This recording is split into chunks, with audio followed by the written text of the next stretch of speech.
ఈరోజు డెమాన్స్ట్రేషన్ వచ్చి అజొల్లా గురించి తెలుసుకుందాం. ఈరోజు మనం మరి అజొల్లా ప్రిపరేషన్ అంటే అజొల్లా గురించి ఉపయోగాలు, అలాగే అజొల్లా దేనికి దానాగా ఉపయోగిస్తారు వాటి గురించి మొత్తం ఈ వీడియోలో అనేది తెలుసుకుందాం. మరి మన రాష్ట్రంలో చూసుకున్నట్లయితే దానా రేట్లు అధికంగా పెరిగిపోయాయి. అందువలన సన్నకారు రైతులు ఈ అజొల్లా అనేది ఎక్కువగా ప్రిపరేషన్ చేయడం మొదలు పెడుతున్నారు ఈ మధ్య.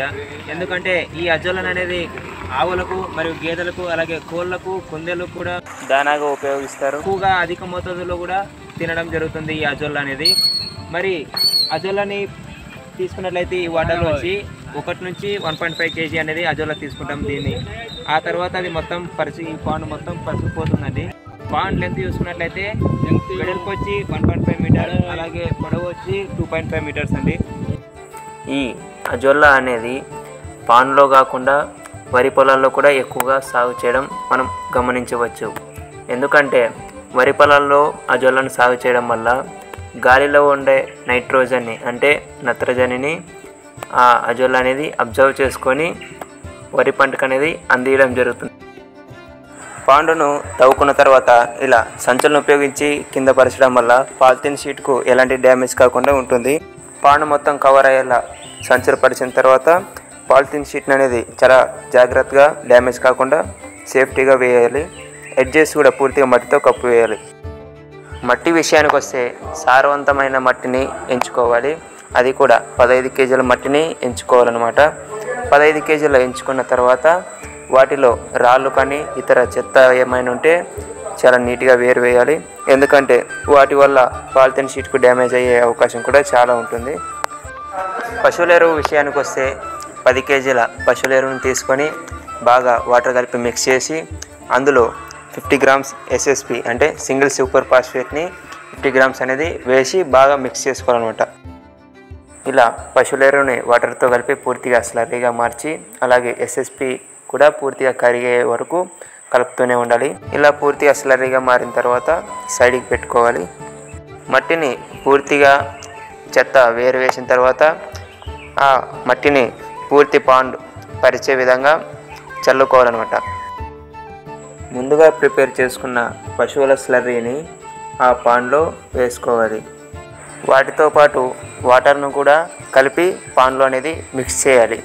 ఇలా మొత్తం 10 సెంటీమీటర్లు వచ్చే వరకు ఇలా స్టెప్ బై స్టెప్ వేస్తూనే ఉండాలి. ఇలా పాండ్ మొత్తం 10 సెంటీమీటర్ల వరకు నింపి తరువాత అజొల్లాను అనేది వేయవలసిన టైం రెడీ అయింది. ప్రస్తుత నడుస్తున్న కాలంలో దానా రేట్లు చూసుకున్నట్లయితే అధికంగా పెరిగిపోయినాయి. మరి ఇందువల్లనే మన రాష్ట్రంలో చూసుకున్నట్లయితే అజొల్లా సాగు అనేది ఎక్కువ మోతాదులో పెరుగుతుంది. ఎందుకంటే ఈ సాగు విధానం అనేది తక్కువ ఖర్చులో సాగు చేయవచ్చు. అంతేకాకుండా నికరాదాయం అనేది చాలా ఎక్కువగా మిగులుతుంది.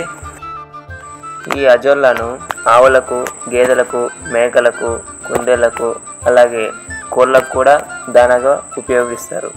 పశువుల్లో పాల దిగుబడి విషయానికి వస్తే పాలలో వెన్న శాతం అనేది 10 నుంచి 15% పెరుగుతుంది. అలాగే పాలు దిగుబడి విషయానికి వస్తే 1 నుంచి 1.5 లీటర్ పెరిగే అవకాశం కూడా ఉంది. అందరికీ ఒక డౌట్ రావచ్చు, అజొల్లా ఎక్కడ దొరుకుతుంది?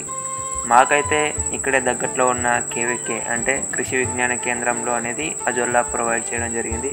అలాగే మీ దగ్గరలో ఉన్న KVKని సంప్రదించండి, వాళ్ళ దగ్గర ఖచ్చితంగా దొరుకుతుంది. ఈ డెమాన్స్ట్రేషన్ ముఖ్య ఉద్దేశం వచ్చి రైతులకు తక్కువ ఖర్చుతో దానా ఖర్చులను ఎలా మిగిలించుకోవాలో ఈ డెమాన్స్ట్రేషన్ యొక్క ముఖ్య ఉద్దేశం అన్నమాట. అజొల్లా అనేది తక్కువ ఖర్చులో సాగు చేయవచ్చు. అదేవిధంగా మనం బయట కొనుక్కొచ్చే దానా ఎక్కువ రేటు పడుతుంది. ఈ అజొల్లా 1 kg 1 రూపాయి మాత్రమే పడుతుంది కాబట్టి చాలా సులువుగా సాగు చేసుకోవచ్చు. ఈ అజొల్లా అనేది నీటిపై తేలియాడుతుంది. ఈ అజొల్లా పాండ్లో నీరు వచ్చి 10 సెంటీమీటర్ల కొద్ది ఎక్కువ ఉన్నా లేదా తక్కువ ఉన్నా చనిపోయే అవకాశం చాలా వరకు ఉంది. కాబట్టి వాటర్ మెయింటెనెన్స్ అనేది కంపల్సరీ. అజొల్లా వేసిన 15 నుంచి 20 డేస్లో ఆ పాండ్ మొత్తం పరుచుకుపోతుంది. అలా పరుచుకుపోయిన తర్వాత 1 సైడ్ నుంచి తీసి పశువులకు దానాగా వేయాలి. అలా 1 సైడ్ నుంచి తీసే కొద్దీ అది పరుచుకుంటూ ఉంటుంది. కాబట్టి మనం ఎప్పటికప్పుడు పశువులకు దానాన్ని వేస్తూనే ఉండొచ్చు. ఈ వీడియో నచ్చినట్లయితే అందరికీ షేర్ చేయండి, లైక్ చేయండి, సబ్స్క్రైబ్ చేయండి. Please do make like and subscribe. Okay, His channel. Like, follow and